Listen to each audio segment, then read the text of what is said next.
Ibu, Bapak, Saudara-saudari, anak-anakku yang terkasih di dalam Kristus, tema kita minggu ini itu soal mematuhi peraturan.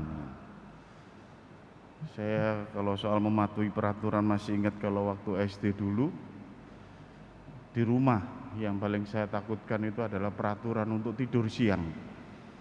Wajib anak-anak di keluarga kami itu habis makan siang harus tidur siang.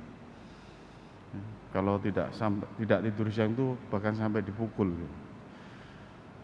Waktu itu ya peraturan ini begitu menakutkan sampai harus pura-pura tidur siang. Dan saya banyak saudara, jadi ada saudara-saudara kadang-kadang mengamati saudaranya yang lain tidak tidur terus jadi alasan untuk melaporkan ke orang tua. Wah, itu baru setelah mulai dewasa paham mengapa harus tidur siang, karena sorenya malamnya harus belajar. Kalau anak-anak energinya habis siang, dia tidak bisa belajar malam, dia tidak bisa belajar dengan baik sorenya. Tapi ini kan kesempatan bahwa peraturan itu harus ditegakkan betul, bahkan cenderung saklek ya menurut bahasa Belanda itu. Pokoknya ya sekali peraturan adalah peraturan gitu. Hal ini mirip dengan dua orang sahabat dalam kelompok doa yang akhirnya bermusuhan hanya karena soal jumlah doa Salam Maria di dalam novena. Bayangkan ya, engkel-engkelan dua orang ini enggak betul, yang betul itu ini 9 kali, yang betul itu doa novena ini di awal dan di akhir ditambah lagi 3 Salam Maria, sehingga akhirnya tidak dilihat lagi doanya tapi peraturannya, sehingga orang takut. Yang satu mengatakan kita menyalahi peraturan kalau berdoa novena ini Salam Maria yang kelebihan dan sebagainya. Yang satu mengatakan ini mirip juga yang kita dengarkan Injil hari ini terkait orang Farisi ya, yang memasalahkan para murid Yesus karena makan tidak dengan cuci tangan ya. Dan mau ditunjukkan sebenarnya persoalan di balik peraturan-peraturan itu, kalau orang Farisi ini juga ada niat ingin menjatuhkan Tuhan Yesus ini. Kamu ini guru kualitas jenis apa? Murid-muridmu aja makan itu tidak cuci tangan, najis gitu. Kesempatan di banyak orang menegur di depan banyak orang dan itu menyakitkan. Tapi bagi Yesus tahu di balik itu bukan soal peraturannya tapi lebih ya, bahwa pengertian najis itu yang harus dilihat, bahwa apa yang sesungguhnya kalian menjalankan peraturan itu bukan kehendak Tuhan tapi adat istiadat yang kemudian bisa menjauhkan kamu dari Tuhan karena itu perintah manusia, kata Yesus. Dia mengatakan kamu sekalian itu munafik dengan hal-hal seperti ini. Nah, Bapak, saudara-saudari yang terkasih, bagaimana kita mampu untuk melihat? Karena Anda dan saya ini hidup dalam semua hal itu dengan peraturan, betul ya? Dalam masa pandemi ini pun Anda masuk gereja, kita ke gereja ini dengan peraturan protokol kesehatan yang ketat gitu. Dimanapun, di rumah peraturan, di sekolah peraturan, di tempat kerja peraturan, hidup di masyarakat peraturan, dan muncul peraturan-peraturan baru soal ekonomi, keuangan, pajak, macam-macam, semuanya dengan peraturan-peraturan. Kita bisa terjebak, memang kurang melihat apa yang sebenarnya dari semuanya itu kan. Yesus mau mengajak untuk melihat bahwa di balik semua peraturan yang ada dalam kehidupan manusia itu orang harus bisa melihat apa yang menjadi arah dan tujuannya gitu. Jadi kalau hanya sekedar peraturan kemudian harus dipatuhi atau tidak patuhi dan orang hanya takut dengan sanksi ya dan hukuman saja dan sebagainya ya, itu lalu kemudian tidak melihat tujuan utamanya gitu. Jadi hitung-hitungannya lalu jadi lebih rumit dan ting printil itu istilahnya.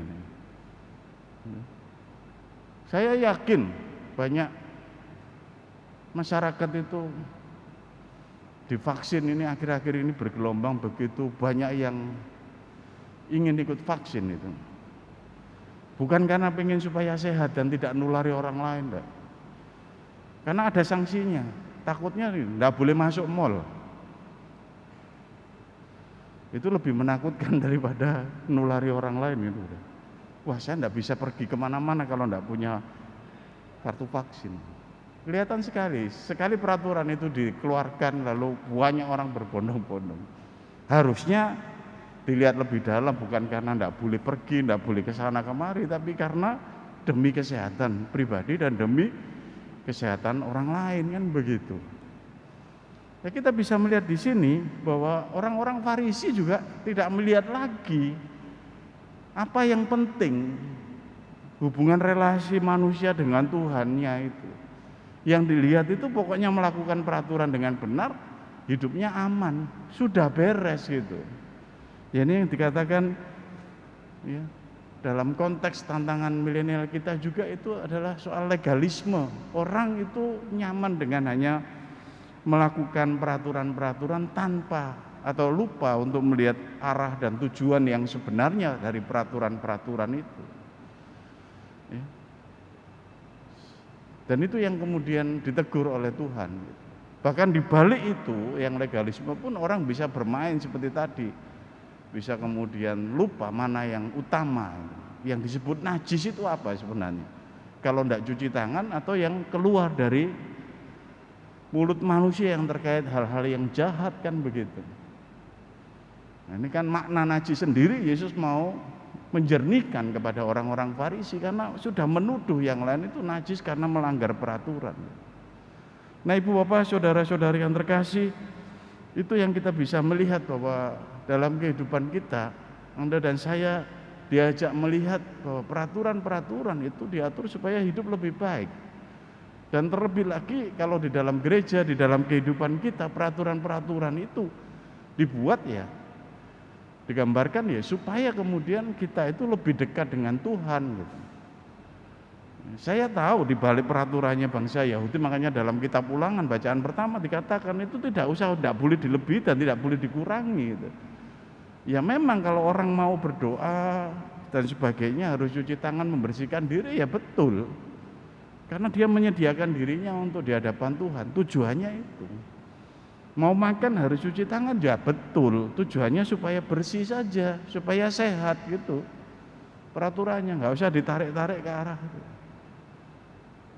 Nah, ini kita diajak untuk mulai lebih memahami mengapa semuanya ini diberlakukan, mengapa peraturan ini diberlakukan. Saya tahu gereja kita juga belum bisa sepenuhnya yang hadir banyak, karena memang peraturannya begitu. Untuk keselamatan dan kesehatan kita semua. Meskipun PPKM levelnya dari 4 ke 3 pun ya boleh hanya terpenuhi 25%. Tapi hati-hati. Nah, di balik itu umat bisa bermain peraturan juga. Makanya itu Romo saya enggak datang ke gereja. Jadi menjadi alasan pribadi karena malas ke gereja lagi, sudah enjoy misa online dan sebagainya juga. Memainkan peraturan, kan yang hadir cuma 25%. Buru-buru buka remi, buru-buru mau daftar, alasan dulu. Nah, ini menjadi refleksi juga. Ya, terima kasih kepada Anda semua yang hadir, yang berjuang untuk mau melihat yang lebih dalam lagi gitu. Bukan sekedar peraturan. Ibu Bapak, saudara-saudariku yang terkasih di dalam Kristus, kita diajak untuk melihat bagaimana Tuhan itu selalu mendidik kita untuk lebih dekat dengannya. Maka dengan peraturan-peraturan pun dalam hidup doa, dalam misa, kita memakai TP yang baru dan sebagainya. Ya, bukan maunya aneh-aneh, bosan yang lama mau yang baru, enggak. Maunya dimurnikan saja supaya kita semua makin mengerti dan mengenal betul apa yang menjadi warisan dari para rasul ini di dalam perayaan Ekaristi dan peraturan-peraturan gereja yang lain gitu. Ya, ada nilai-nilai yang harusnya bisa dijelaskan, dipahami, dimaknai gitu ya. Bukan sekedar ini boleh dan ini tidak boleh gitu. Tapi di situ mau dijaga betul. Ya, bagaimana supaya kesucian Anda, kehidupan religius Anda, kehidupan iman Anda itu terjaga. Bapak Ibu, saudara-saudara yang terkasih, semoga kita semakin memahami betul bahwa peraturan hukum Tuhan yang dituangkan dalam kehidupan kita sehari-hari itu menjadikan kita supaya lebih dekat gitu. Saya menyapa Anda yang hari-hari ini mungkin merasakan, Romo, saya aktif berdoa, saya ngikuti banyak kegiatan, saya taat peraturan gereja, tapi rasanya kok hambar. Ya mungkin Anda seperti mesin jadinya, hanya ngikut saja tanpa melibatkan hati, tanpa merasakan itu sarana untuk bertemu dengan Tuhan, tanpa merasakan itu bagian untuk diajak lebih dekat dengan Tuhan. Mungkin levelnya ditarik menjadi peraturan manusia. Kalau wajah saya tidak nampak, nanti saya diomong orang. Nah ini kan bukan motivasinya, bukan Tuhan gitu. Ya. Sebenarnya peraturan mengajak kita untuk lebih dekat dan lebih akrab dengan Tuhan. Mungkin Anda yang merasakan begitu, meskipun banyak melakukan doa, banyak melakukan tindakan aktif untuk mematuhi peraturan dalam kehidupan iman Anda, dan Anda merasa hambar. Semoga Anda saat ini semakin dimurnikan untuk melihat tujuannya, bukan sekedar boleh tepat dan tidak tepat, tapi itu menjadi sarana Anda untuk dekat dengan Tuhan dan untuk sungguh menyediakan diri dengan Tuhan.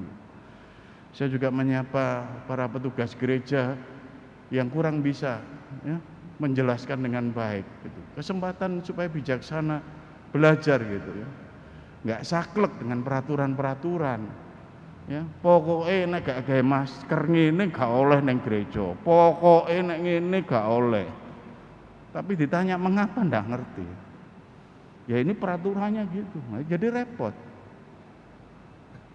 Pokoknya nek dadak harus begini.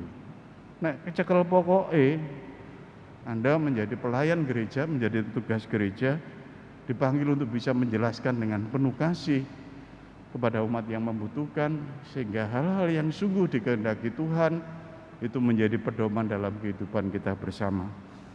Ibu Bapak, saudara-saudara yang terkasih, saya juga menyapa Anda. Jangan takut untuk membuat peraturan yang baik bagi keluarga Anda, bagi orang-orang yang dipercayakan kepada Anda. Buatlah peraturan, karena hukum dan peraturan dengan dijelaskan dengan baik menunjukkan sungguh ya kepedulian Anda dan cinta kasih Allah yang dipercayakan kepada Anda sungguh untuk boleh mengatur kehidupan ini menjadi lebih baik. Semoga apa yang dipercayakan kepada Anda, keluarga Anda, anak-anak Anda, orang-orang yang bekerja bersama Anda dengan peraturan yang baik membuat Anda pun bisa hidup bahagia dan nyaman dan merasakan kehadiran Tuhan yang menyelamatkan. Berkat Tuhan menyertai kita semua.